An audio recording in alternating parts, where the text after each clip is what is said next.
Stepstone presenting Vira, truly independent AI homes, 0% no other charges. போரூருக்கே இது புதுசு at Kattupakkam Porur.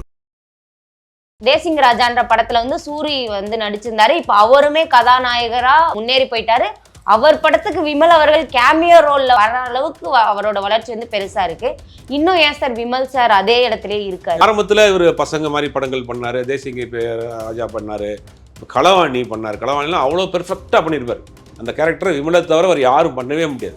அதற்கு பிறகு அவர் சூஸ் பண்ண கதைகள் தப்பு, நிறையா கதைகள் தப்பு. சில படங்கள்ல அவருடைய கேரக்டருக்கு செட் ஆகாத கதைகள்லாம் சில பண்ணார். நமக்கு நம்ம உடம்புக்கு இந்த சைஸ் சட்டு போட்டால் கரெக்டாக இருக்குன்னா அந்த சட்டையை நம்ம எடுத்து போட்டுக்கணும். அதை விட்டுட்டு நான் என் உடம்புக்கு இந்த சைஸ் பெருசாக இருக்குனாலும் நம்ம போடுறோம் அப்படின்னா அது அன்ஃபிட்டாக தான் போகும். அந்த மாதிரி நம்மளுடைய கேரக்டருக்கு, நம்மளுடைய பாடி லாங்குவேஜுக்கு இந்த கதை சரியாக வரும் அப்படின்னு சூஸ் பண்ண தெரிஞ்சிட்டாலே பாதி வெற்றி. மீதி பாதிய வெற்றியை அந்த டேரக்டர் பார்த்துக்குவாங்க. இது சினிமாவில் பலரும் செய்யக்கூடிய ஒரு உயரத்துக்கு வந்தவனே செய்யக்கூடிய தவறு. இவங்களை பற்றி நிறையா குற்றச்சாட்டுகள் இருக்குது, மறுக்கலை. ஆனால் இப்போ அதை கொஞ்சம் சரி செஞ்சுக்கிட்டு இருக்கிறதாக தகவல் வருது. கொஞ்சம் ட்ரீட்மெண்ட்லாம் எடுத்ததுன்னு சரி பண்ணிகிட்டு இருக்காரு.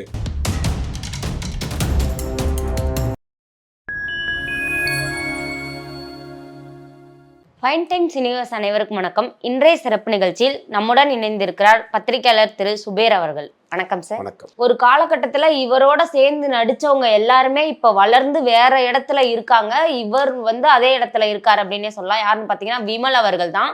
அவரோட சேர்ந்து சிவகார்த்திகேயன் நடிச்சிருந்தாரு. அவர் இப்ப அமரன் படத்துக்கு அப்புறம் அவரோட மார்க்கெட் எங்கேயோ போயிடுச்சு அப்படின்னு சொல்லலாம். தேசிங் ராஜான்ற படத்துல சூரி நடிச்சிருந்தாரு. இப்ப அவருமே கதாநாயகரா நல்லா முன்னேறி போயிட்டாரு. அவர் படத்துக்கு விமல் அவர்கள் கேமியோ ரோல்ல வர அளவுக்கு அவரோட வளர்ச்சி பெருசா இருக்கு. இன்னும் ஏன் சார் விமல் சார் அதே இடத்துலயே இருக்காரு? இல்லை, சினிமாவில் ஒரு காலம் நேரம் ஒன்று இருக்கு. அது நம்ம அதுவாக அமையும். இப்போ தனுஷ் கூட நேற்று ஒரு மேடையில் பேசியிருந்தார், குபேர் ஆடியோ லான்ச்சில். எங்கள் அப்பா அண்ணன் கொண்டு விட்டுட்டாங்க, அதற்கு பிறகு நானாக உருவாகி எங்கே போகிறோன்னு தெரியல, நானாக உருவாகி வந்துட்டேன்றாரு. அப்படி கிடையாது.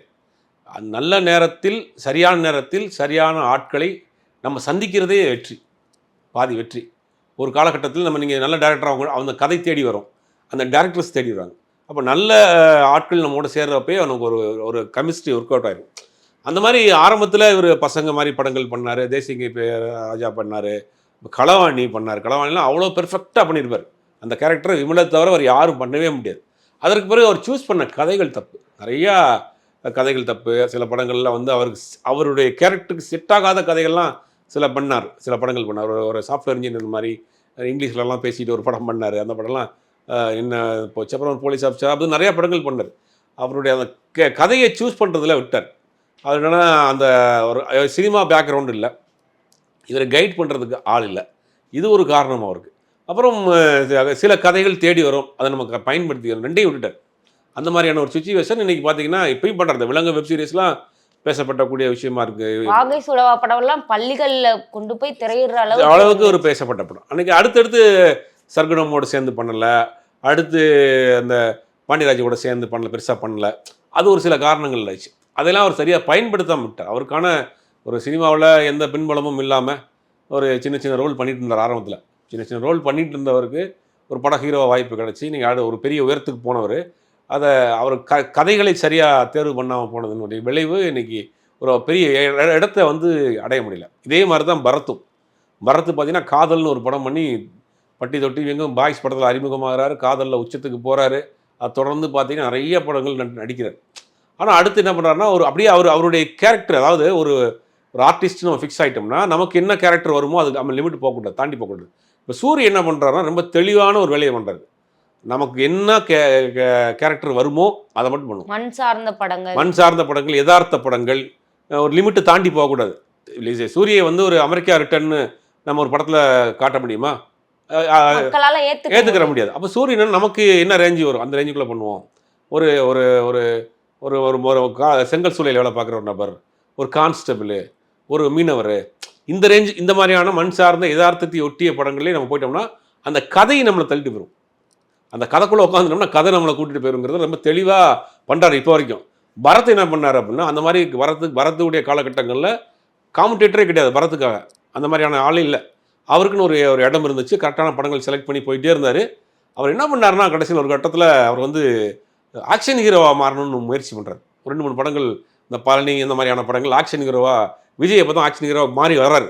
அந்த நேரத்தில் இவரும் ஆக்ஷன் ஹீரோவாக சில படங்கள் பண்ணாரு. அந்த படம் சரியாக போகல. ஒரு சில படங்கள் ஓடி இருந்துச்சு, ஒரு சில படங்கள் வரை பெரும்பாலான படங்கள் போகல. ஏன்னா அவருடைய இதுக்கு வந்து பரத்தை பார்க்குறப்ப ஒரு லவ் ஸ்டோரி பண்ணக்கூடிய ஒரு ஃபேமிலி இருக்கக்கூடிய ஒரு பையன், வெயில் மாதிரி படங்கள், அந்த மாதிரியான படம் பண்ணக்கூடிய நபராக இருந்தால் அவர் ஒரு ஆக்ஷன் ஹீரோவாக வந்து ஏற்றுக்கல.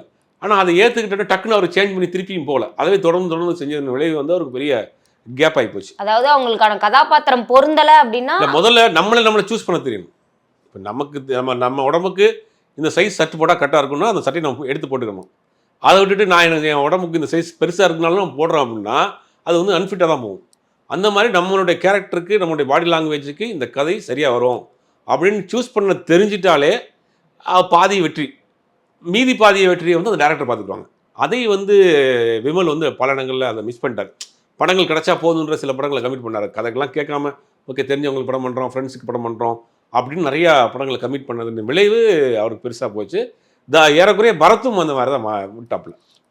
நிறைய பேர் அவர்களுக்கு மேலே விமர்சனம் வச்சாங்க அப்படின்னே சொல்லலாம். அவர் வந்து குடிச்சிட்டு ஷூட்டிங் வராரு, கதை கேட்கும்போது தூங்கிடுறாரு, ஒரு கான்சென்ட்ரேட்டடாகவே ஒரு ஃபிலிமில் வந்து இன்ட்ரெஸ்ட் காட்ட மாட்டாரு அப்படின்ற மாதிரியா இருந்துச்சு. இதுவும் அவருக்கு வந்து ஒரு சினிமா நடிகர்கள் பலருக்கும் இந்த மாதிரியான குற்றச்சாட்டுகள் இருக்குது. ஒரு நடிகர் அவர் இறந்துட்டார். இப்போ நம்ம அவரை பற்றி அவர் பேர் சொல்ல வேண்டாம். அவர் ஒரு உதவி இயக்குனர், ஒரு இணை இயக்குனர். வாழ்க்கையில் முதல்ல பழைய கஷ்டங்களை பட்டு ஒரு ப்ரொடியூசரை பிடிச்சிட்டு பொள்ளாச்சியில் ஷூட்டிங் போகிறார். முதல் டே ஷூட்டிங்.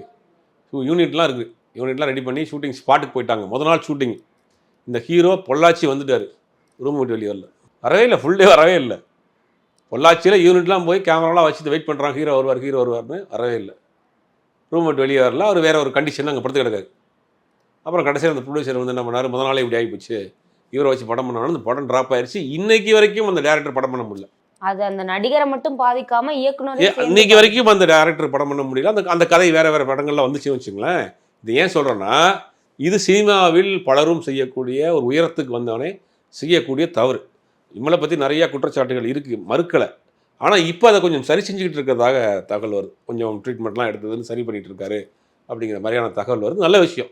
ஆனால் யாருமே எந்த பின்புலமுமே இல்லாமல் சினிமாவுக்கு வந்தோடனே காசு, பணம், பேர், புகழ் எல்லாம் சேர்ந்து வர்றப்போ அந்த நேரங்களில் ஒரு தடுமாற்றம் வரும். இன்றைக்கி இருக்கக்கூடிய இன்றைக்கி தெய்வமாக கொண்டாடக்கூடியவர்களுடைய ஆரம்ப கால இதெல்லாம் பார்க்குறப்ப நிறைய அவங்களும் தவறுகள் செஞ்சவங்க தான். ஆனால் ஒரு தவறை செஞ்சுட்டு அது நம்ம வெளியில் வர்றோம்ல, அதான் புத்திசாலித்தனம். இப்போ அந்த மாதிரியான வேலைகளில் இறங்கியிருக்கிறாரு அப்படிங்கிற மாதிரி ஒரு தகவல் வருது. சந்தோஷமான விஷயம்.